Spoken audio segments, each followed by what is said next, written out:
Nang mangyari ang Yolanda, buong mundo ang napanganga.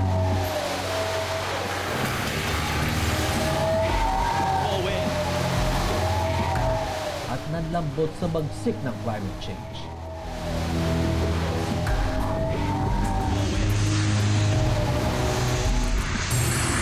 Pasimula pa lang daw ito.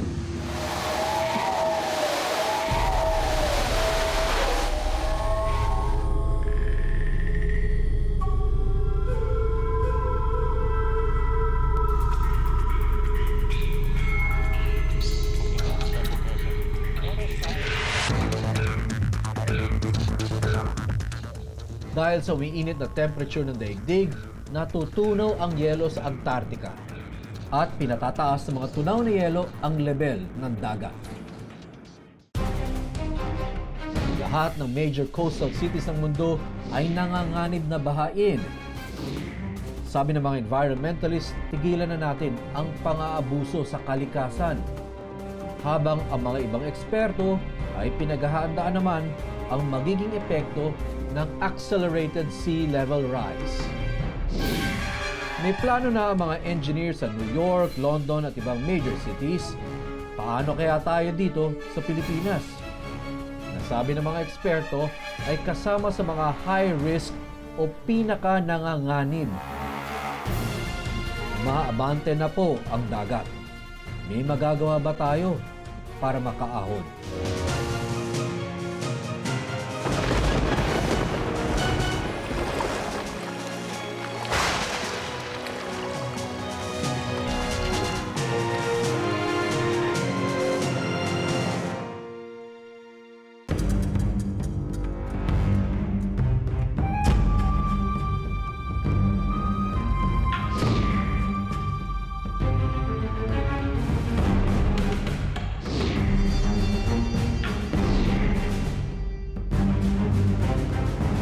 Accelerated sea level rise ang pag-uusapan natin. Pero ito tayo sa Sagada, 5,000 feet above sea level.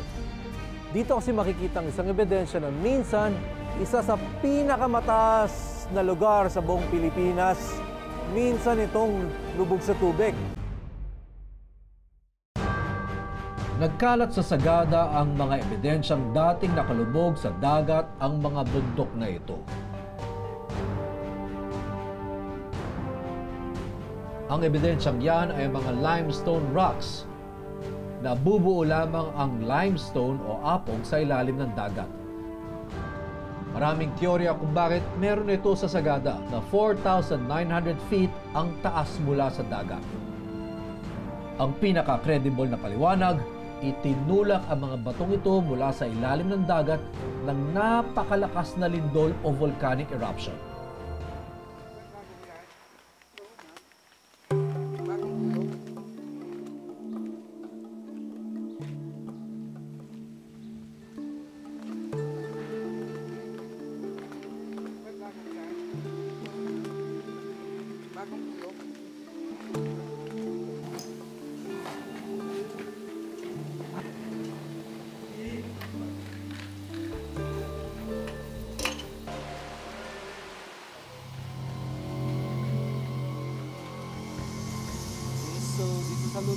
Pinasok namin ang Sumaging Cave para sa isa pang ebidensyang dating underwater ang Sagada.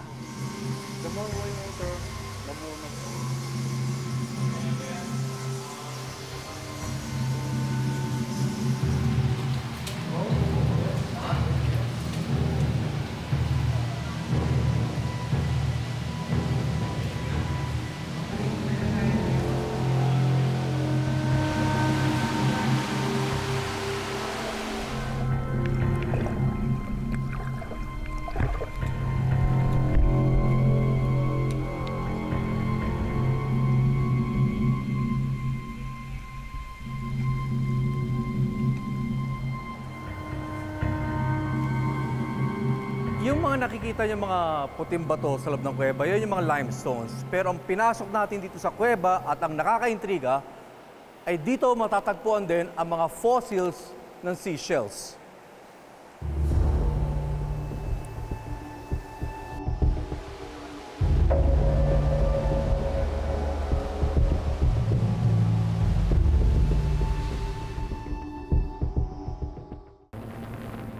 Dating underwater ang Sagada, hindi dahil umabot ng 5,000 feet ang dagat mula sa kasalukuyang level nito.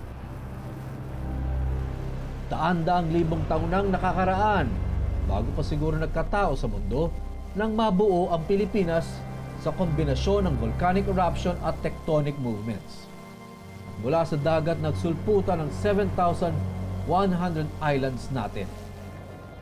Nakikita natin na yung ating bayan na Pilipinas ay maraming mga bato na nanggaling o hango sa mga bato na nagmula sa ilalim ng dagat. At dahil ang ating mundo ay buhay, no, ito ay tumaas unti-unti at yung mga dating nasa ilalim ng dagat ay makikita natin ngayon na nasa bundok at mga kalupaan. At itong mga batong to ay merong mga corals minsan at merong mga ebidensya na dati tayong nasa ilalim ng dagat. Itong Pilipinas ay karamihan nating nasa ilalim ng dagat.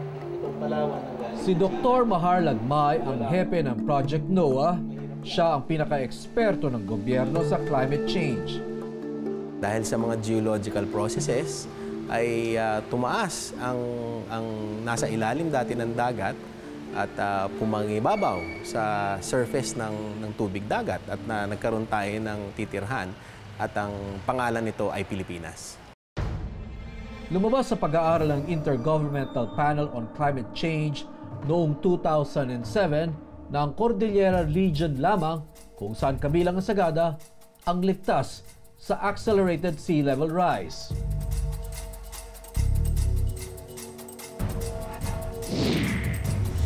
Labinlima sa 16 na regions sa Pilipinas di umano ang maapektuhan ng tumataas na level ng dagat pagdating ng taong 2100. Hindi nito ibig sabihin na lulubog ang lahat at Cordillera lang ang matitira. Pero papasukin at kakainin ng dagat ang mga coastal areas kung saan makikita ang mga sentro ng ating populasyon. Ano nga ba ang kinalaman ng global warming sa pagtaas ng sea level?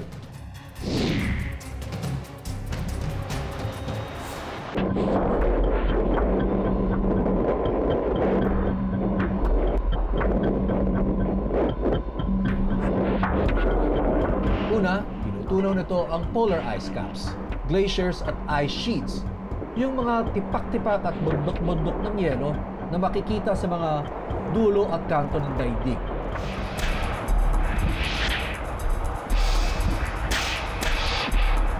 Sinukat ng mga eksperto ang volume ng yelo sa Antarctica at Greenland.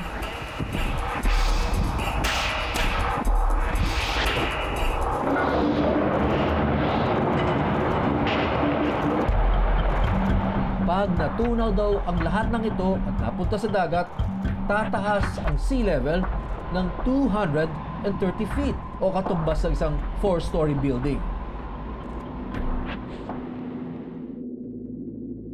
Isa pang epekto ng tumataas na temperature ng daigdig ang tinatawag na thermal expansion.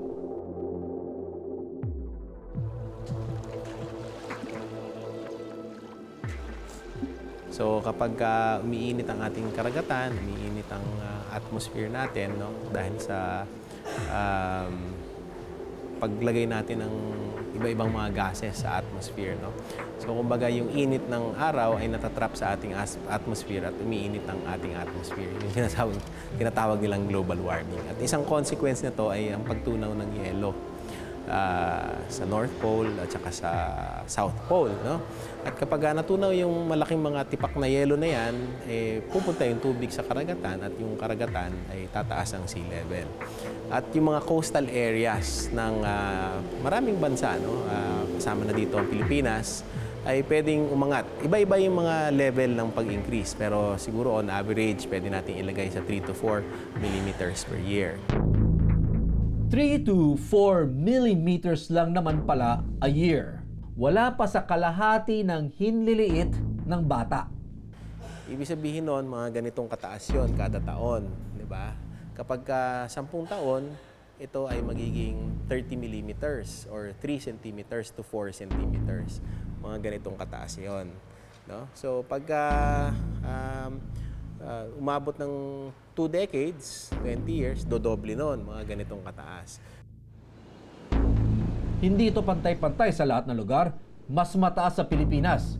5.8 millimeters a year o halos doble. Kaya nga kasama ang Pilipinas sa listahan ng pinakadelikado.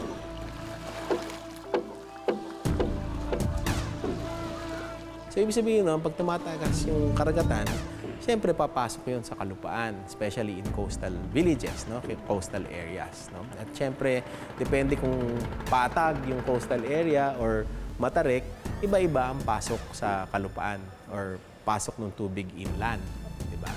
At meron mga coastal areas na halos patag, yun yung mga pwedeng bahain, no? Dahil sa, ang tawag doon, coastal inundation, no? Due to sea level rise. Ulitin natin para malinaw. Umiinit ang temperature ng planeta. Dahil dito, natutunaw ang mga yelo. At dahil dito, tumataas ang dagat. Pero hindi lang global warming ang problema ng Pilipinas. Kasabay ng pagtaas ng sea level ay ang paglubog naman ng lupa sa ilang bahagi ng bansa. Ground subsidence ang tawag dito. At gaya ng global warming, tao din ang may kagagawan nito.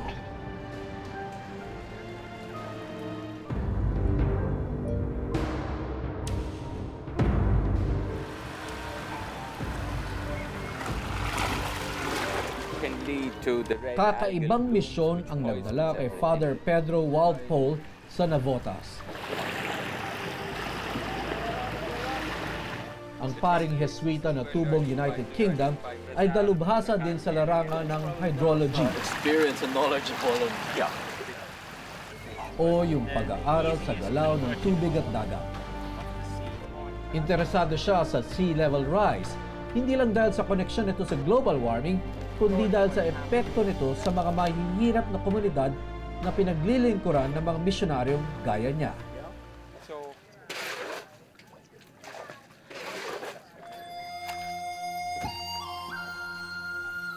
Marami ba bagong lipat lang din dito?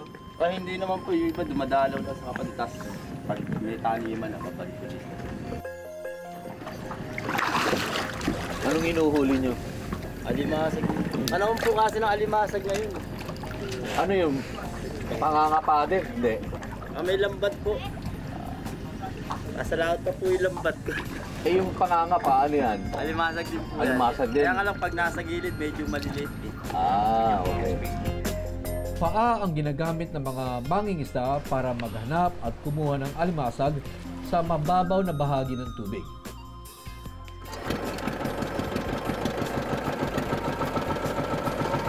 Hindi na mapipigilan ang abante ng dagat.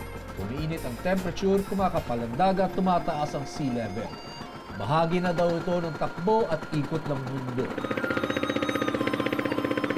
Ang problema, sabi ni Father Pedro Walpole, ay maraming tao ang nakatira sa mga delikadong lugar. Must be hundreds, thousands of people living on these areas where if you get a meter rise in water, that's going to extend for 5-10 kilometers inland.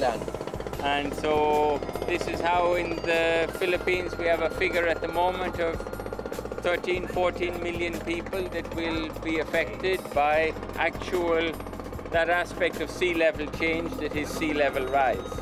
In many of these areas you can go for 10 kilometers and you'll only get a rise of 1 meter in land height, which means if the water rises for a meter, it can travel for For how long? 10 kilometers, For 10 if kilometers. that's what the area is. Ang malupit pa sa kaso ng Navotas ay unti-unti pang lumulubog ang lupa. Kung ang sea level rise, milimetro lang, ang ground subsidence kung tawagin, ay nasa metro-metro na ang sukatan. Ang mga coastal areas kasi gaya ng Navotas ay tinatawag na alluvial o binubuo ng buhangin, putik at malambot na lupang dagat. Pinalala pa ito ng mga deep well na pinagkukunan ng mga taga-Navotas noon ng tubig.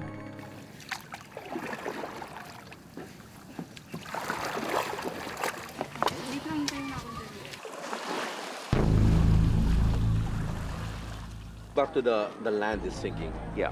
Why? The land is sinking because this is unconsolidated soil. It's not soil as in the mountains. Buhangin to? It's parang buhangin. It's segregated particles of soil that do not have the chemical bonding. It's loosely scattered material na talagang bunganga yung ilog sa estuary. The sea level is definitely rising, but in this barangay here in Navotas, Actually, the land is sinking and the sea level is rising at a much slower rate than the land is sinking. So you have a double problem. Sa ilang bahagi ng Metro Manila, nasa kalahating metro bawat taon ang paglubog ng lupa. Itinuro sa amin ni Father Walpole ang epekto ng ground subsidence sa isang resettlement site sa Navotas. To drink, Irrigation. for irrigation of the pens, all sorts of very poorly orchestrated water management. We have no measure on this, so we don't understand how our aquifers are sinking, and the land is sinking with it. So the biggest problem here is the water extraction, the non-consolidation of the material, and then the effect of flood waters, flash floods when they come through, because they pick a lot of this material up and mas kinakalat niya. Yeah. Mas kinakalat niya. 11 sa 14 na barangay ng Navotas ay delikado sa pinagsamang sea level rise at ground subsidence. Sanay na sa baha ang Navotas, mga dike ang first line of defense laban sa high tide at bagyo. Pag bumaha naman, paanda rin lang ang mga pumping stations, bumababa na ang tubig. Pero noong bagyong Pedring noong 2011, pambihirang pagbaha ang naranasan ng Navotas. First time nung time na yun na nag-overflow yung mga dikes eh. So may ibang dikes kasi na part nung Kamanava, yung height nun 12.6 meters. So first time nag-overflow, tsaka may mga bumigay na dike. So yung time na yun, pumasok galing sa river yung tubig, tapos pumasok pa galing dagat. Dahil surrounded tayo ng Manila Bay, tsaka yung river eh.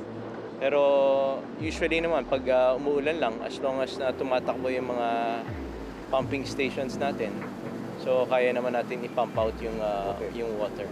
Experience nga natin more or less mga 5 centimeters to 6 centimeters per year.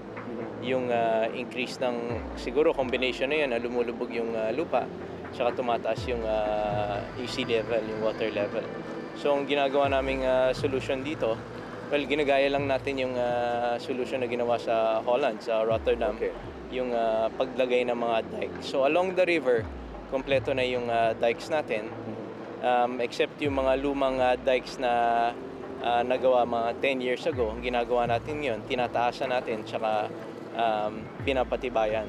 Bawal na ngayon ang mga deep well, gano'n? Yes, actually bawal na. May batas na bawal mag-deep well, kumuha ng tubig galing sa lupa. Lumulubog din daw ang lupa sa coastal areas ng Parañaque, Malabon at Las Piñas. Delikado na rin ang mga bayan ng Malolos at Hagonoy sa Bulacan at Bacoor, Kawit at Noveleta sa Cavite. Kung hindi na talaga mapipigilan pa ang pagpasok ng tubig, naiisip na tuloy ni Mayor Chaco na baka mas mabuti na lang huwag na itong labanan. Kasi yung high tide naman, pag low tide na, lalabas rin yung tubig. So, importante lang habang high tide siya, pag pumasok yung tubig, merong ways na para pwede kang umikot at hindi ma-hamper yung business activities. Hayaan na lang pasukin ng tubig ang kabayanan ng Navotas. Nagawa na ito ng mga taga-Venice. Nakita ko na rin ito sa Sitangkay, sa dulong bayan ng Tawi-Tawi na nakatayo sa ibabaw ng tubig. Kakayanin din ito ng mga taga-Navotas. Pero matinding pagpaplano at pagbabago ang kailangan. Kailangan din ng malikot na imahinasyon. Naisip na ni Architect June Palafox ang maaring maging anyo at forma ng bagong Navotas. Matagal-tagal na din akong journalist. Marami-rami na din akong nakover na giyera dito sa atin at sa ibang bansa. Madali-daling umiwas at takbuhan ang bakbakan. Pero paano nga ba umilag at taguan ang puwersa ng kalikasan?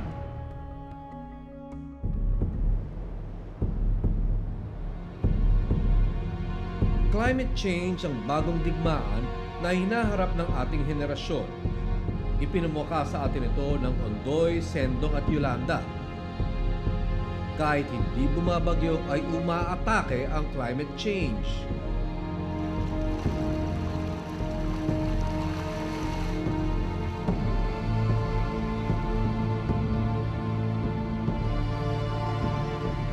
At kahit hindi natin napapansin, ay unti-unting kinakain ng dagat ang lupa.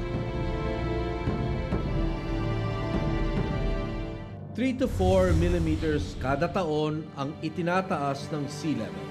Dito sa atin sa Pilipinas, halos doble ang itinataas, 5.8 millimeters a year.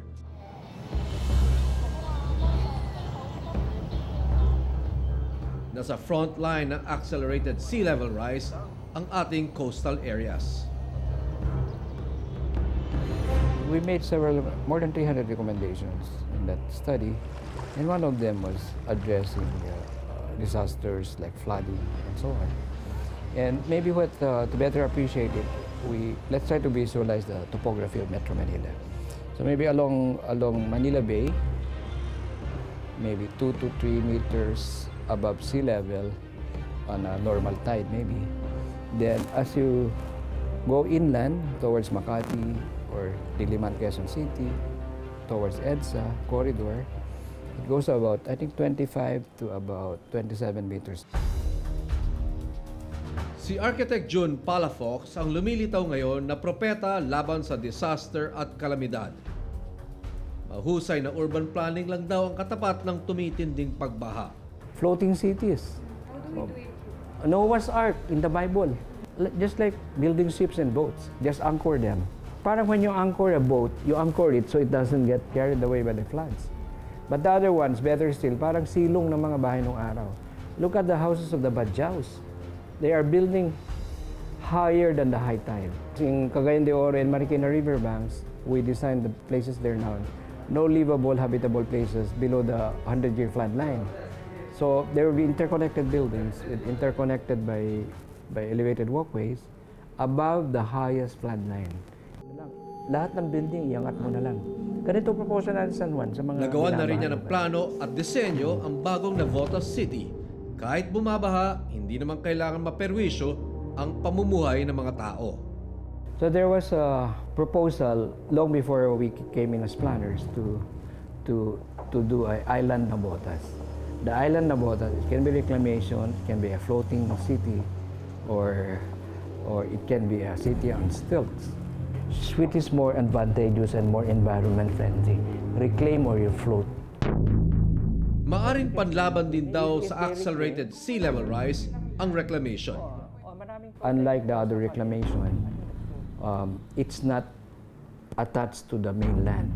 There should be a waterway in between as wide as the Pasig River, so that even the fishermen can still have this waterway to do it doesn't disturb the fishing industry.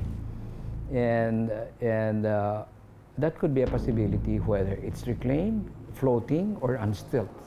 So there are three options that I can think of. Para lang mabilis yung work, ginawa natin muna siyang standard design ng roofing. Isa pang arkitekto ang nakaisip ng simpleng panlaban sa baha. Napapatent na ni Edelberto Morcilla ang kanyang floating house.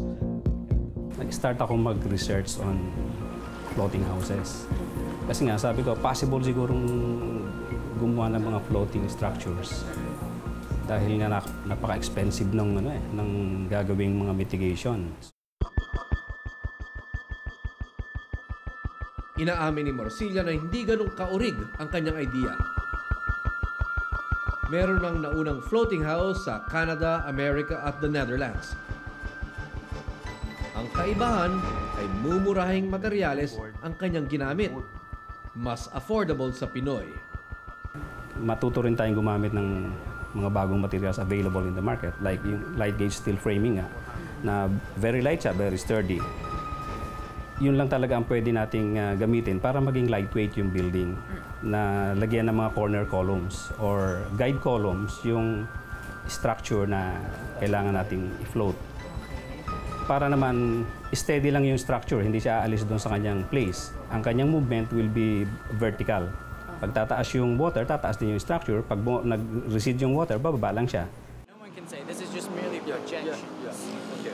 But It's an outlier. That's what's important. Bagamat naniniwala si Ian Young, isang coastal resource specialist na naka-assign sa Maynila, na matagal-tagal pa bagong masasabing lulubog na ang Maynila. What do we know, Ian, about rising sea levels? Well, at the moment we talk about projections of rising sea levels. And the IPCC, the Intergovernmental Panel for Climate Change, are the ones who make these projections. And currently they're at about 0.86 millimeters a year, which equates to about 86 centimeters in 100 years. So you're not looking at very dramatic sea level rises. That is the upper level of the estimations. So that's worst case scenario we're talking about. It's 86 centimeters. So you're basically saying it's nothing to be really alarmed about. Not really at the moment. I mean, in the long term, it will definitely pose some issues to coastal areas. Pero ngayon pa lang ay nararamdaman na natin ang epekto ng sea level rise dahil sa tipo ng bagyong dumarating sa Pilipinas. 86 centimeters, how many is that?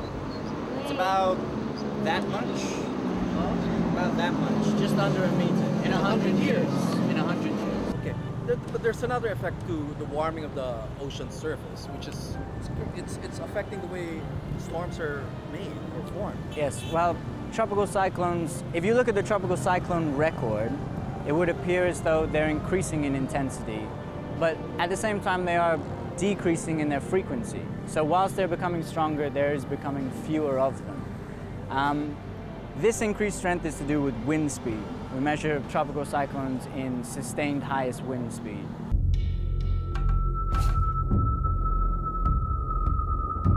Hindi lang sa tumataas na sea level nanganganib ang mga bayan ng Bacoor, Noveleta at Kawit sa Cavite. Lumulubog din ang lupa dito ng mas mabilis pa sa pagtaas ng dagat. Ang sea rise na 5 milimetro lang kada taon ay tinatapatan ng hanggang kalahating metro na paglubog ng lupa. Gaya ng maraming bayan sa Pilipinas, sa coastal areas na gawa sa alluvial o mabuhanging lupa, nakatayo ang Bacoor, Noveleta at Kawit. Kung sa Navotas nakita natin na mga dike ang panlaban sa umaabanteng dagat, dito sa Cavite, mga bakawan ang first line of defense. Sa tulong po ng mga bakawan na to, sa tulong po ng mga mangrove, halos hanggang dito na lang po yung mga tubig, nababasag na po nila at nahaharangan.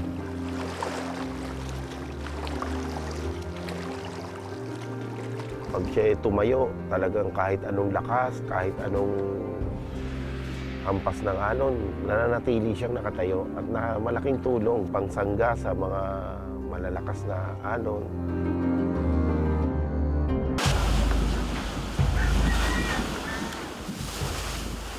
Mga bakawan din ang nagligtas sa bayan ng MacArthur sa Eastern Samar mula sa bagyong Yolanda. Dinalaw ng News 5 ang bayang ito matapos ang bagyo. Binayo din naman ang MacArthur ng parehong malalakas na hangin na sumira sa katabing bayan ng Guian. Pero binasag ng mga bakawan ang hampas ng hangin at storm surge. Nakikita naman namin yung alon dyan na sintaas ng Anahaw Island na yan. Kaya pag bago na makarating dito, medyo mahina na. Kung mahirap isiping nanganganib ang ating coastal area sa paunti-unting pagtaas ng dagat, kailangan lang natin balikan ang nakaraan. Once upon a time, nakalubog sa dagat ang Sagada. Yan lang ang tanging paliwanag kung bakit nagkalat dito ang mga limestone rocks at kung bakit may mga fossils and seashells sa kuweba na Sumaging. Kung malabong umakyat ng 5,000 feet ang tubig noong araw, hindi malayong nagsanib lamang ang iba't ibang puwersa ng kalikasan para itulak pataas ang dating nasa ilalim ng dagat. You've studied the ocean. Yes. Sagada, curious, it's one of the highest points in this country.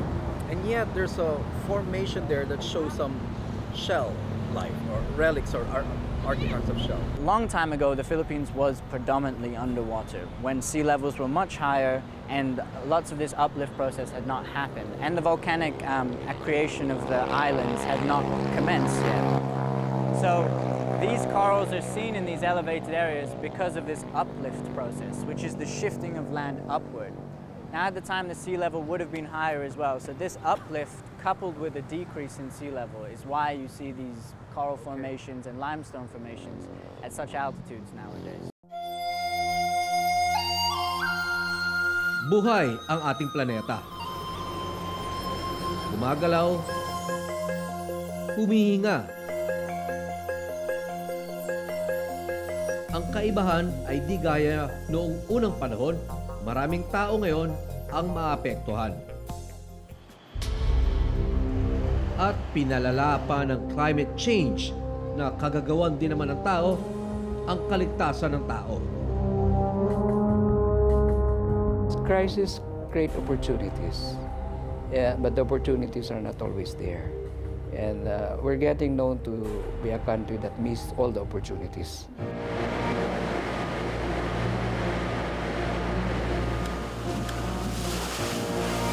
Disaster is a built-in reality that if we learn to unpack and understand, we see it's in the design of the city or how people are organized. Disaster is not a freak event. Yeah? Disasters are built in the design, and so we have to redesign.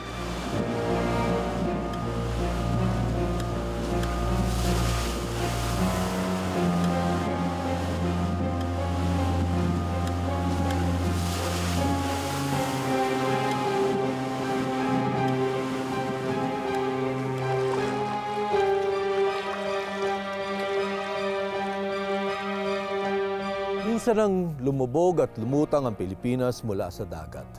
At nagbabago pa rin ang anyo ng ating mga isla.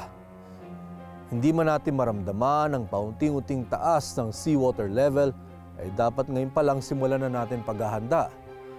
At kahit paano ay unti-unti na rin natin baguhin ang ating pamumuhay.